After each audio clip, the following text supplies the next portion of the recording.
ಇವತ್ತಿನ ವಿಡಿಯೋದಲ್ಲಿ ನಾನು ನಿಮಗೆ ಬೆಂಡೆಕಾಯಿ ಹುಳಿ ಅಥವಾ ಗೊಜ್ಜು ಯಾವ ರೀತಿ ಮಾಡ್ಕೊಳ್ಳುವುದು ಅಂತ ಶೇರ್ ಮಾಡ್ಕೊಳ್ತಾ ಇದ್ದೀನಿ.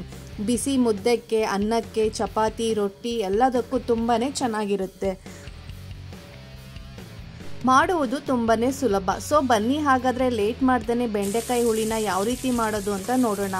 ಸೊ ಫಸ್ಟಾಗಿ ಬೆಂಡೆಕಾಯಿ ಹುಳಿ ಅಥವಾ ಬೆಂಡೆಕಾಯಿ ಗೊಜ್ಜು ಮಾಡ್ಕೊಳ್ಳೋದಕ್ಕೆ ನಾನಿಲ್ಲಿ ಅರ್ಧ kg ಆಗೋಷ್ಟು ಬೆಂಡೆಕಾಯಿನ ತೊಗೊಂಡಿದ್ದೀನಿ. ನೋಡಿ, ಈ ಥರ ಮುರಿದಿದ ತಕ್ಷಣ ಅದು ಪೀಸ್ ಆಗಬೇಕು, ಆವಾಗ ಇದು ಎಳೆದು ಚೆನ್ನಾಗಿರುತ್ತೆ ಅಂತ. ಈ ಬೆಂಡೆಕಾಯಿನ ಚೆನ್ನಾಗಿ ವಾಶ್ ಮಾಡಿ ಒಂದು ಬಟ್ಟೆಯಿಂದ ಅದನ್ನು ಚೆನ್ನಾಗಿ ಒರೆಸಿ ಇಟ್ಕೊಂಡಿದ್ದೀನಿ. ಬೆಂಡೆಕಾಯಿ ಮೇಲೆ ನೀರು ಅಥವಾ ತೇವ ಇರಬಾರ್ದು. ಈ ಥರ ಮಾಡುವುದರಿಂದ ನಮಗೆ ಬೆಂಡೆಕಾಯಿ ತಿನ್ನುವಾಗ ನಮಗೆ ಲೋಳೆ ರೀತಿ ಇರುವುದಿಲ್ಲ, ತಿನ್ನುವುದಕ್ಕೆ ತುಂಬಾ ಚೆನ್ನಾಗಿರುತ್ತೆ. ಈಗ ಬೆಂಡೆಕಾಯಿನ ಆ ಕಡೆ ಈ ಕಡೆ ತುದಿನ ಎಡ್ಜ್ನ ಕಟ್ ಮಾಡ್ಕೊಬಿಟ್ಟು ಈ ಥರ ಮೀಡಿಯಮ್ ಸೈಜಲ್ಲಿ ಕಟ್ ಮಾಡ್ಕೊಳ್ತಾ ಇದ್ದೀನಿ. ನಿಮಗೆ ಯಾವ ಸೈಜ್ ಬೇಕೋ ಆ ಸೈಜಲ್ಲಿ ಈ ಬೆಂಡೆಕಾಯಿನ ಕಟ್ ಮಾಡ್ಕೊಳ್ಳಿ. ನೋಡಿ, ನಾನು ಈ ಥರ ಸೈಜಲ್ಲಿ ಎಲ್ಲ ಬೆಂಡೆಕಾಯಿನೂ ಕಟ್ ಮಾಡಿ ಇಟ್ಕೊಂಡಿದ್ದೀನಿ. ನೆಕ್ಸ್ಟ್ ಇವಾಗ ಸ್ವಲ್ಪ ಹುಣಸೆ ಹಣ್ಣನ್ನು ತೊಗೊಂಡಿದ್ದೀನಿ. ಒಂದು ನಿಂಬೆಹಣ್ಣು ಗಾತ್ರ ಅಷ್ಟು ಹುಣಸೆ ಹಣ್ಣನ್ನ ತೊಗೊಂಡು ನೀರಲ್ಲಿ ನೆನೆ ಹಾಕಿ ಇಟ್ಕೊಂಡಿದ್ದೀನಿ. ನೆಕ್ಸ್ಟ್ ಇವಾಗ ಒಂದು ಮಿಕ್ಸಿ ಜಾರಿಗೆ 1 ಕಪ್ ಆಗೋಷ್ಟು ಹಸಿ ತೆಂಗಿನ ಪೀಸನ್ನು ಕಟ್ ಮಾಡಿ ಹಾಕ್ಕೊಳ್ತಾ ಇದ್ದೀನಿ.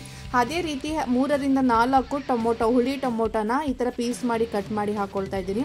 ಒಂದು ಅರ್ಧ ಇಂಚ್ ಆಗೋಷ್ಟು ಶುಂಠಿ, 1 ಗೆಡ್ಡೆ ಬೆಳ್ಳುಳ್ಳಿನ ಬಿಡಿಸಿ ಹಾಕ್ಕೊಳ್ತಾ ಇದ್ದೀನಿ. ಅರ್ಧ ಇಂಚ್ ಆಗೋಷ್ಟು ಚಕ್ಕೆನ ಹಾಕ್ಕೊಂಡಿದ್ದೀನಿ. 3 ರಿಂದ 4 ಲವಂಗನ ಹಾಕ್ಕೊಳ್ತಾ ಇದ್ದೀನಿ. 1 ಮೀಡಿಯಮ್ ಸೈಜ್ ಈರುಳ್ಳಿನ ಈ ಥರ ಚಿಕ್ಕದಾಗಿ ಕಟ್ ಮಾಡಿ ಹಾಕ್ಕೊಳ್ತಾ ಇದ್ದೀನಿ. ಸ್ವಲ್ಪ ಕೊತ್ತಂಬರಿ ಸೊಪ್ಪನ್ನು ಹಾಕ್ಕೊಳ್ತಾ ಇದ್ದೀನಿ. 1/4 ಸ್ಪೂನ್ ಆಗೋಷ್ಟು ನಾನು ಇವಾಗ ಅರಿಶಿನದ ಪುಡಿನ ಸೇರಿಸ್ಕೊಳ್ತಾ ಇದ್ದೀನಿ. ಮನೇಲೇ ಮಾಡಿರುವಂತಹ ಖಾರದ ಪುಡಿನ 2 ರಿಂದ 3 ಸ್ಪೂನ್ ಆಗೋಷ್ಟು ಹಾಕ್ಕೊಳ್ತಾ ಇದ್ದೀನಿ. ಖಾರದ ಪುಡಿ ಇಲ್ಲ ಅಂತ ಹೇಳಿದ್ರೆ 2 ಸ್ಪೂನ್ ಧನಿಯಾ ಪುಡಿ ಮತ್ತು 1.5 ಸ್ಪೂನ್ ಆಗೋಷ್ಟು ಚಿಲ್ಲಿ ಪೌಡರ್ನ ಹಾಕ್ಕೊಂಡು ಕೂಡ ಬೇಕಾದ್ರೆ ನೀವು ಮಾಡ್ಕೋಬೋದು. ಇವಾಗ ಸ್ವಲ್ಪನೇ ನೀರು ಹಾಕಿ ಇದನ್ನು ಚೆನ್ನಾಗಿ ನುಣ್ಣಗೆ ಪೇಸ್ಟ್ ಮಾಡ್ಕೊಂಡು ಬರೋಣ. ನೋಡಿ, ಈ ಥರ ನುಣ್ಣಗೆ ಪೇಸ್ಟ್ ಮಾಡ್ಕೊಂಡಿದ್ದೀನಿ. ನೋಡಿ, ಇವಾಗ ಈ ಮಸಾಲೆನೂ ಕೂಡ ರೆಡಿಯಾಗಿದೆ. ಇವಾಗ ಇದನ್ನು ಪಕ್ಕಕ್ಕಿಟ್ಟು ಸ್ಟವ್ ಆನ್ ಮಾಡಿ ಒಂದು ಬಾಣಲಿನ ಬಿಸಿ ಮಾಡೋಕ್ಕೆ ಇಟ್ಕೊಂಡಿದ್ದೀನಿ. ಬಾಣಲಿ ಬಿಸಿ ಆದಮೇಲೆ 1 ಸ್ಪೂನ್ ಆಗೋಷ್ಟು ಎಣ್ಣೆನ ಹಾಕ್ಕೊಳ್ತಾ ಇದ್ದೀನಿ.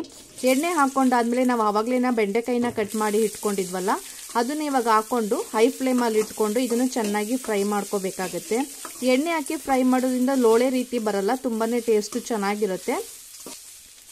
ನೋಡಿ, ಈ ಥರ ಹೈ ಫ್ಲೇಮಲ್ಲಿ ಇಟ್ಕೊಂಡು ಒಂದು 5 ರಿಂದ 10 ನಿಮಿಷ ಟೈಮ್ ತಗೊಳುತ್ತೆ. ಇದನ್ನು ಈ ಥರ ಚೆನ್ನಾಗಿ ಫ್ರೈ ಮಾಡ್ಕೊಂಡಾದ್ಮೇಲೆ ಒಂದು ಪ್ಲೇಟ್ಗೆ ಸಪ್ರೇಟ್ ಮಾಡಿ ಇಟ್ಕೊಳ್ತಾ ಇದ್ದೀನಿ.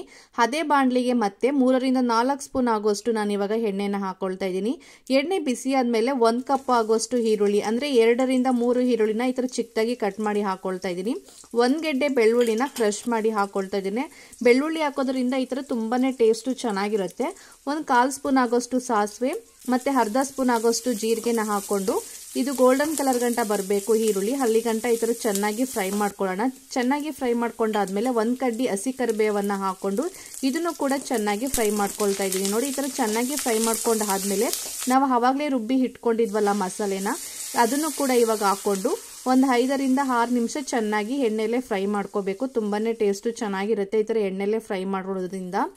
ರುಚಿಗೆ ತಕ್ಕಷ್ಟು ಉಪ್ಪನ್ನು ಹಾಕಿ ಐ ಫ್ಲೇಮಲ್ಲಿ ಇಟ್ಕೊಂಡು ಇವಾಗ ಚೆನ್ನಾಗಿ ಫ್ರೈ ಮಾಡ್ಕೊಳ್ಳೋಣ. ನೋಡಿ, ಈ ಥರ ಚೆನ್ನಾಗಿ ಫ್ರೈ ಮಾಡ್ಕೊಂಡು ಆದಮೇಲೆ ಅದೇ ಮಿಕ್ಸಿ ಜಾರಿಗೆ ಸ್ವಲ್ಪ ಒಂದು ಅರ್ಧ ಕಪ್ ಅಷ್ಟು ನೀರನ್ನು ಹಾಕಿ ಅದನ್ನು ಇವಾಗ ಹಾಕ್ಕೊಳ್ತಾ ಇದ್ದೀನಿ.